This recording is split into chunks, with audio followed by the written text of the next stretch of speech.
So back in the early summer of 2013, me and my friend, Matthias, decided that we would climb Sweden's highest mountain, Kebnekaise.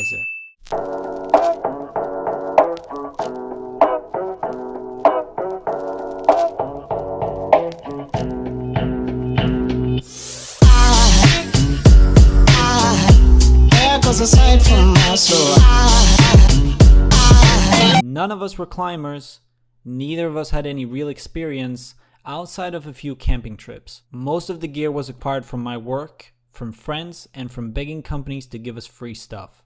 And the tickets were booked as a travel expense at the company that I work for. So far, all good. We traveled by train to the northern parts of Sweden. The trip took nearly 24 hours and had both of us pretty beat. We had 5 days to reach the mountain, climb it, and then head home again. That seemed like a long time. Day 1 started with us arriving in Kiruna and then taking the bus to a small village where the official trail started. The plan of that first day was, even though we were both pretty tired, to reach the base camp station. We just barely managed to pitch our tent that first day before the darkness really set in. On day 2, the real ascent began. We started what we thought was early at the time, it turned out to be about 9 a.m., with the intention of taking it easy but still making it as far as we could up the mountain. After some minor difficulties crossing a river, we arrived at what seemed to be a pretty good resting place for the night. Everything felt great. Now there goes a sight from my soul. There goes a sight from my soul.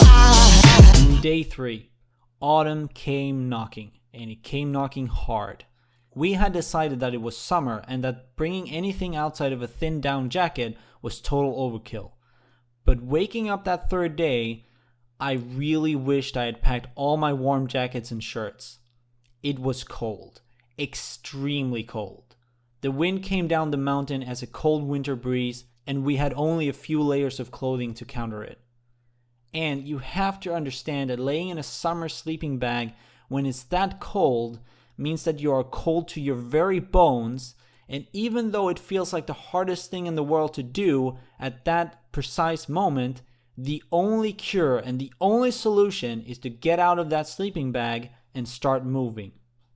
It was 6 a.m. when we left the tent that day to do our final ascent.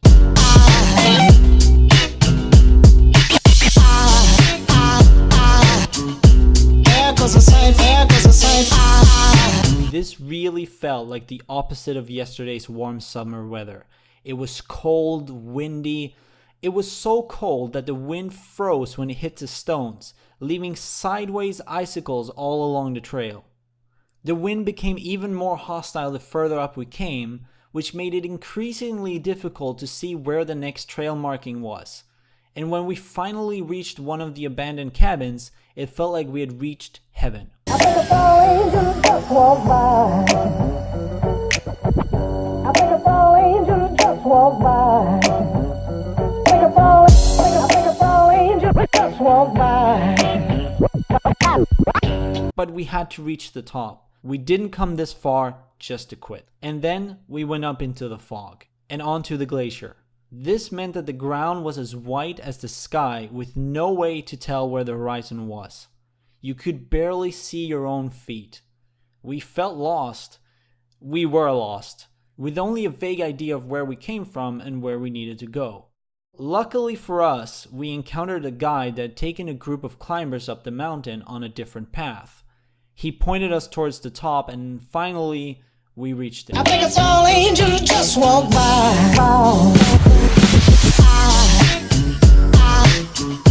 There goes a sight from my soul.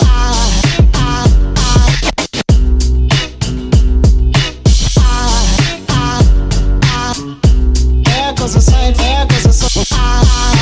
It was a bizarre feeling standing up there. A feeling of great accomplishment mixed with disappointment. The dream was to stand there and see all of the landscape around us, see all the other mountains, see into Norway. Instead, there was only a big whitish screen covering our eyes and a biting wind that took all the warmth from our bodies. It took us roughly 6 hours to fight the cold wind to get to this point. It would take us another 6 hours to get down to the base camp station again, another 10 to walk back to the village, and then another 24 hours to get home with the train. It was an amazing trip, but if I ever were to do it again, I would prefer to get that view, that beautiful view that makes climbing a mountain worth it. Now there goes a sight from there goes a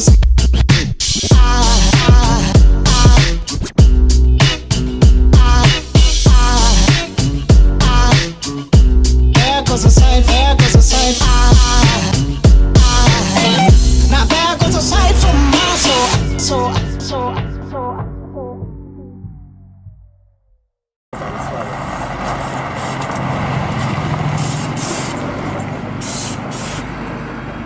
Att Johan slät lite konstigt.